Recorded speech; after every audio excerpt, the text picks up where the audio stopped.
Oui, bonsoir. Puisque ce soir on parle de vote, et M. Alaoui il vient du Maroc, je voudrais poser une question concernant la nouvelle constitution qui a été votée par référendum le 1er juillet.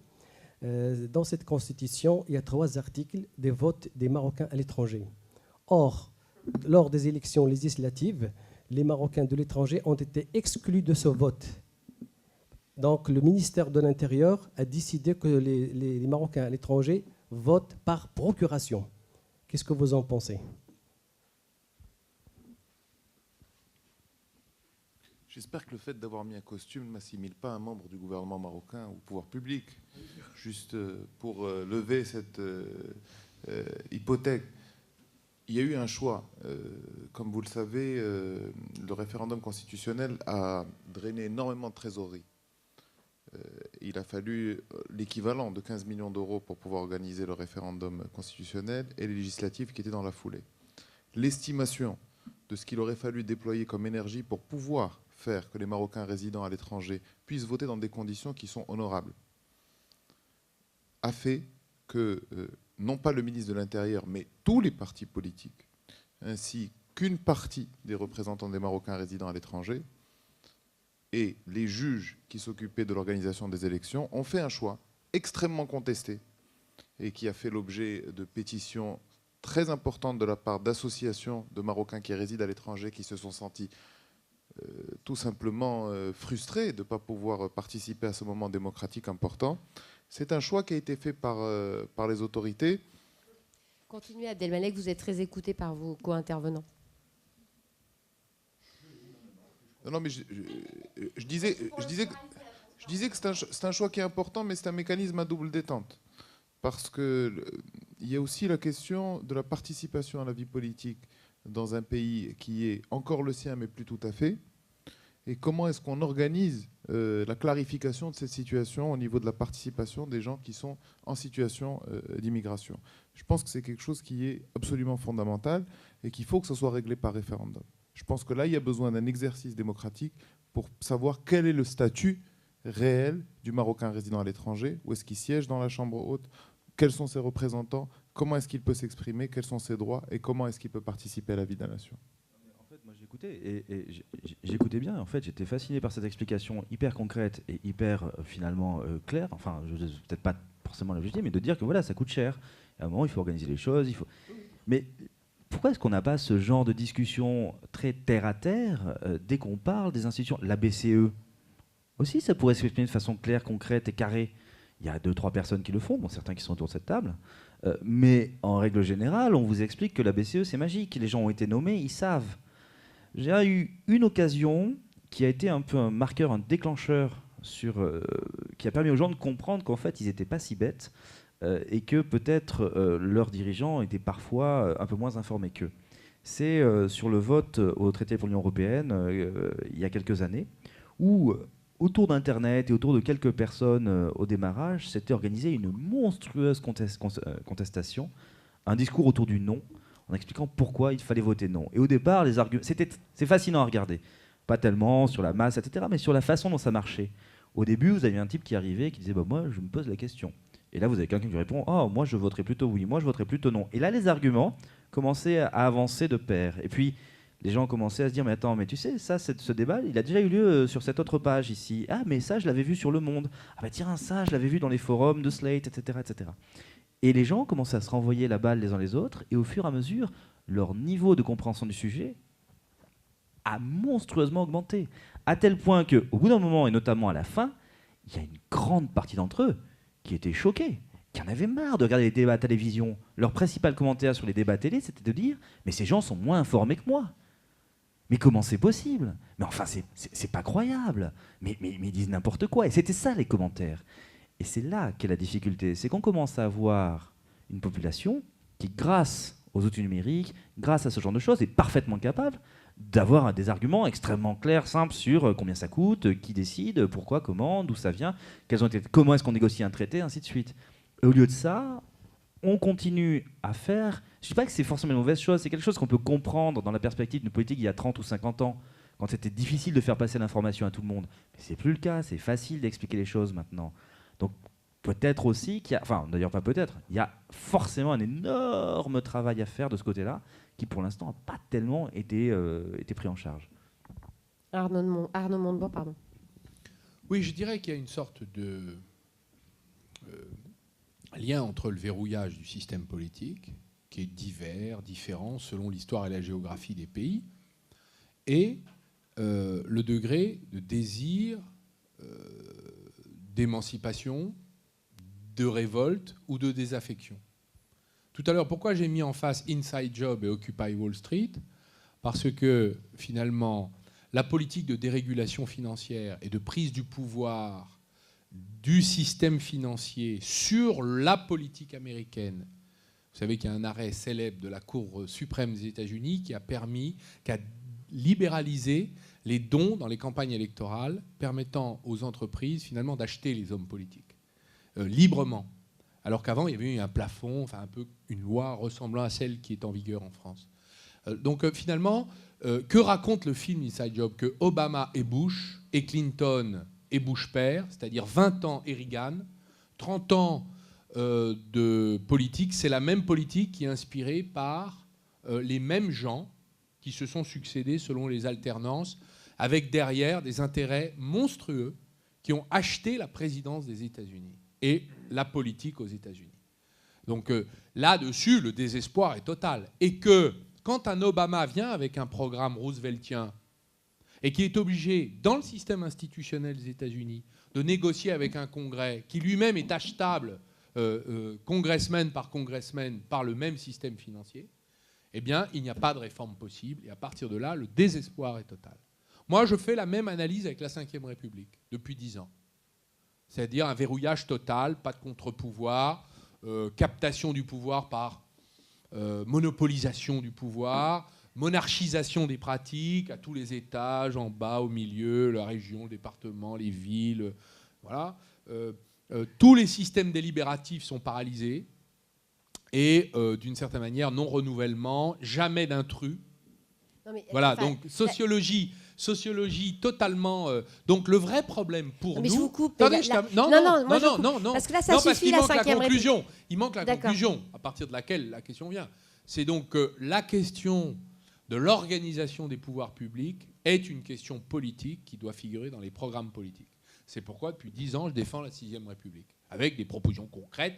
Il n'y a pas que le cumul des mandats, il n'y a pas que les limites d'âge, il y a 1000 choses pour améliorer la démocratie. Mais Arnaud Montebourg, enfin, moi je veux bien la Sixième République depuis 10 ans, on est au bout de la Cinquième, vous l'avez dit certes, vous utilisez, en tout cas vous êtes dans la Cinquième, ce que vous offrez comme paysage, parce que j'ai l'impression que la salle est en train de mourir, mais d'ennui, enfin moi c'est comme ça que je le reçois, mais c'est comme ça que je le ressens moi, quoi. Non mais vraiment, mais oui, non mais justement, autre chose, quoi, autre chose, la Sixième République, oui mais quand on suit François Hollande, qu'est-ce qu'on voit toute la journée? C'est le spectacle effarant, mais moi qui m'effare, on va dire Jean-François Copé, Nicolas Sarkozy, pour ne citer que lui. Alors la droite prépare les législatives, la gauche ne fait pas ça. Elle ne se préoccupe que de son corps électoral et des attentes de son corps électoral. Mais c'est quoi le projet? Vous dites il faut du sang, de la sueur et des larmes. On nous répète ça toute la journée. Simplement, il n'y a pas de République 2.0, il n'y a pas de prise en compte de la jeune génération. On entend toute la journée que tout le monde va perdre son boulot, qu'on va perdre notre note A, qu'on va être dégradé. C'est la misère. Il faut lutter, mais contre quoi? Pourquoi? Bon, je suis désolée, c'est pas mon rôle, je suis désolée, mais là vous m'avez trop énervée. Il y a juste une chose qui est intéressante, c'est que très souvent, lorsque les situations anxiogènes arrivent en France, on frise la théorie du complot. Attention, les méchants américains, les Skull and Bones, le club de Harvard, c'est un complot, ils ont acheté la Maison Blanche, etc. Il y a quand même une différence très importante. C'est qu'effectivement, les entreprises peuvent financer des partis politiques, mais elles doivent le déclarer. Elle le déclare et c'est consultable par n'importe quel citoyen. Que les citoyens n'utilisent pas ce droit à l'information qui est éminemment intéressant aux États-Unis, parce qu'aux États-Unis, vous pouvez connaître les revenus d'un sénateur, les revenus d'un député, combien est-ce qu'il a payé pour un déjeuner, etc. Effectivement, c'est beaucoup d'argent. Effectivement, ils ont choisi la transparence. Je pense que c'est là une composante qui est extrêmement importante. Quand on a vu pour la dernière campagne présidentielle, il y avait 25 millions de dollars de différence entre les deux candidats, et certaines entreprises avaient donné les mêmes montants aux républicains comme aux démocrates. Ah non, je ne peux pas laisser dire ça. C'est pas parce qu'on met un peu de transparence sur les 2-3 détails de financement de la campagne. C'est pas 2-3 détails. c'est Combien l'ensemble, c'est il y a de lobbyistes actuellement au Sénat à Washington, comparé à combien il y a d'activistes de la société civile pour leur faire contrepoids? C'est pas du tout la même chose. La démocratie, ça s'exprime dans la durée. Et dans la durée, aujourd'hui, il y a des gens qui ont des moyens et du temps et de l'argent pour impacter sur le processus démocratique. Et ces gens-là, aujourd'hui, ne sont pas contrôlés. J'ai un ami... C'est mieux que ce soit déclaré, parce que les Mais ils sont lobbyistes pas également déclarés. sont déclarés. Ah si, ils sont déclarés sur foi.gov. Là, j'ai un très bon ami. Excusez-moi. J'ai un très bon ami qui pensait comme vous et qui est professeur justement à Harvard, qui est professeur de droit et dont j'ai traduit quelques-uns des livres et qui a travaillé longtemps sur le droit d'auteur, qui était ma spécialité avant, et qui expliquait, qui connaissait vraiment, quand on fait une analyse rationnelle, c'est évident, le droit d'auteur, les solutions sont claires et voilà comment il faudrait faire, et c'est assez évident. Le téléchargement, on voit bien ce qu'il faudrait faire et tout ça, il n'y a pas de problème. Il y a des arbitrages à faire entre les uns et les autres et tout, mais c'est assez clair. Et pourtant, en 15 ans, 20 ans, toutes les décisions systématiquement ont toujours été prises en faveur de Walt Disney, des détenteurs de droits, etc. Le copyright a été entendu à 95 ans. Maintenant, c'est simple, vous écrivez un livre, mais c'est vos arrière-petits-enfants qui en bénéficieront jusqu'à la fin de leur vie et personne n'aura jamais le droit de s'en servir. À la fin, il s'est retrouvé, il a dit ben, j'en ai marre. Ça fait 20 ans que je bosse dessus, je suis le spécialiste mondial du sujet, tout le monde me connaît, tout le monde est d'accord pour dire que j'ai raison, et pas une seule fois j'ai réussi à avoir un impact sur la loi. Il a donc décidé de changer de sujet, et désormais son nouveau sujet, c'est la corruption. Parce qu'il y a un moment, il faut appeler les choses comme elles sont. C'est pas parce qu'on déclare, c'est pas parce qu'on regarde comme ça, attentivement, oui, moi je peux déclarer. Mais in fine, on déclare, et quand on fait des chiffres, à la fin on regarde, l'industrie pharmaceutique, c'est combien par rapport aux activistes qui aimeraient libéraliser l'utilisation des médicaments? Pareil dans l'agriculture, pareil. Il y a un moment, aujourd'hui, ça nous échappe. Non, attendez, il y a juste une différence. C'est pas en défense du système américain. Je dis qu'à la différence d'autres systèmes, et notamment de systèmes européens, le financement de la vie politique, les entreprises qui donnent de l'argent ou les particuliers qui donnent de l'argent, tout ça est déclaré et ça fait l'objet d'une déclaration officielle que n'importe quel citoyen peut consulter. Dans d'autres pays, il y a du financement qui n'est absolument pas déclaré. Donc la question est quand même beaucoup plus... En France aussi. Le micro, Arnaud Montebourg. Il faut parler dans le micro. Je disais que les mallettes de la République des mallettes ne sont pas déclarées non plus en France. Voilà. C'est-à-dire que c'est un sport mondial. Voilà. C'est pas le complot américain. Je veux bien recentrer le débat, comme on dit, sur le pourquoi voter. Voilà l'intérêt. Alors vous me relancez tous, en fait, sur l'intérêt du vote blanc qui serait le vote des indignés des urnes. Je vous remercie, vous êtes très gentil, Nathalie. Mais c'est une sorte de vote d'indignés des urnes. Si on ne peut à aucun moment s'exprimer, qu'on n'a que le choix, si un jour, et ça va peut-être arriver grâce au Parti socialiste et à Jean-François Copé, puisqu'il le soutient, ce projet-là, si un jour des citoyens peuvent aller dans un isoloir, mettre une enveloppe vide, et que cette enveloppe vide, donc qui ne coûte rien, et c'est constitutionnel, vos votes blancs, on se comptera. Et on saura combien, après ce débat, lui il a fait ça, lui il a dit ça, lui dans son programme il a ci, il a ça. Mais on n'a pas ce sentiment, de changement. Ça vaut pour la politique ce que vous disiez il y a 2 secondes. Depuis 1981, où il y a eu un changement jusqu'à 1983, il ne s'est plus rien passé. Pas grand-chose, plus rien. Si on veut que ça change, et si on veut exprimer, dire qu'on n'est pas d'accord avec ce choix, il faut qu'on ait un autre choix. Ce choix d'indigner des urnes. Moi, j'ai l'impression, dans le monde dans lequel on vit, la 5e République, la 6e peut-être, on est devant la chute du mur de Berlin du libéralisme. On est à 4 ans, 3 ans, 2 ans peut-être, de l'écroulement complet de ce monde. Il va s'écrouler aussi vite que le mur de Berlin est tombé. Ça va tomber du jour au lendemain, on va dire... Ah mais non, mais on ne peut plus continuer comme ça, on ne peut plus Monsanto, on ne peut plus le lobbyiste qui achète la présidence américaine, on ne peut plus la BCE qui n'a même plus le droit d'imprimer des billets, on ne peut plus les banques privées qui vendent du crédit aux États, on ne peut plus. Et ça s'écroulera. Et peut-être que le vote blanc, c'est le vote du coup d'avant, j'appelle ça. On met quelque chose dans une urne et on dit, ok, il y aura toujours quelqu'un d'élu, mais tu vas être élu comment ?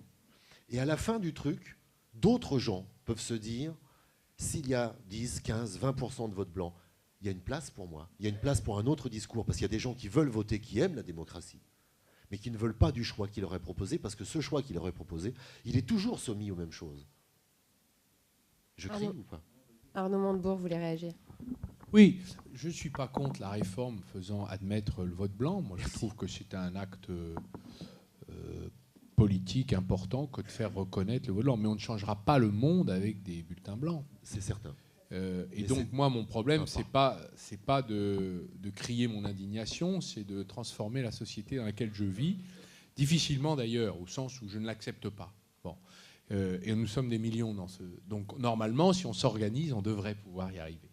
Et moi, je ne pense pas comme Bruno que les idées n'avancent pas. Je pense que les combats, qu'ils soient sur le net, qu'ils soient dans les collectivités locales, dans les associations, les conseils municipaux, dans les entreprises, dans les syndicats, au Parlement, là où le destin nous place finalement. Le combat pour des idées différentes, pour des propositions différentes, vaut la peine d'être mené. Et je pense que la société elle-même qui s'organise, s'informe, crée des mouvements maintenant que les politiques commencent à redouter dans la République 2.0, comme on dit dans une jolie formule, comme elle a bouleversé, elle a fait chuter des régimes dictatoriaux. Je pense que c'est ce qui va arriver dans l'Union européenne dans peu de temps. Et donc, je crois dans la force des masses éduquées, informées de cette immense classe moyenne qui est en train de se faire écrabouiller par le système économique et financier, et qui sont, dans leur grande masse, les oubliés de la politique aujourd'hui, ce qu'on appelle les invisibles. Et je crois qu'il y a un débouché politique à une situation d'injustice. Donc les idées avancent et elles s'implanteront. Moi, je ne suis pas du tout dans l'idée que le spectre politique est figé. Je crois qu'il y a des secousses et des fractures qui s'installent, et y compris à gauche. Pourquoi j'ai fait 17% ? J'avais personne avec moi. J'avais pas l'appareil, j'avais tout le parti contre moi. J'avais pas d'élus, j'avais 5 députés, bon, des mecs, des copains, voilà. Et j'ai fait 17%, et il va bien falloir... C'est 1,5 point dans l'élection présidentielle. J'ai réuni 1,5 million de voix. Mais en ça théorie. va non, c'est pas en théorie, c'est des vrais gens qui sont venus voter. Mais Arnaud Montebourg, Attends, stop. Donc, non, mais je dis ça parce qu'il dit oui, mais c'est pas rien. Ça veut dire que la société a décidé de s'emparer des procédures, des processus, et de les détourner à leur profit. Donc, il y aura des débouchés politiques. Donc, il faut continuer à se battre, il faut maintenir les positions. Quand un économiste dit de la Banque Centrale Européenne, puisque c'est un de nos sujets, pour moi, c'était Jean-Paul Fitoussi, j'ai toujours été frappé par cette formule, la Banque Centrale Européenne est une dictature éclairée. Mais que se passera-t-il le jour où ce dictateur viendrait à voir son esprit s'obscurcir ? Eh bien, je pense que ce moment est arrivé, puisque aujourd'hui, la Banque Centrale Européenne fait la politique des banques contre celle des États. Voilà. Et que ça va... Il y a des gouvernements qui vont sortir des urnes dans les prochains mois qui vont faire péter l'euro. Voilà, on va le payer du prix de l'euro, alors qu'on a besoin de garder l'euro.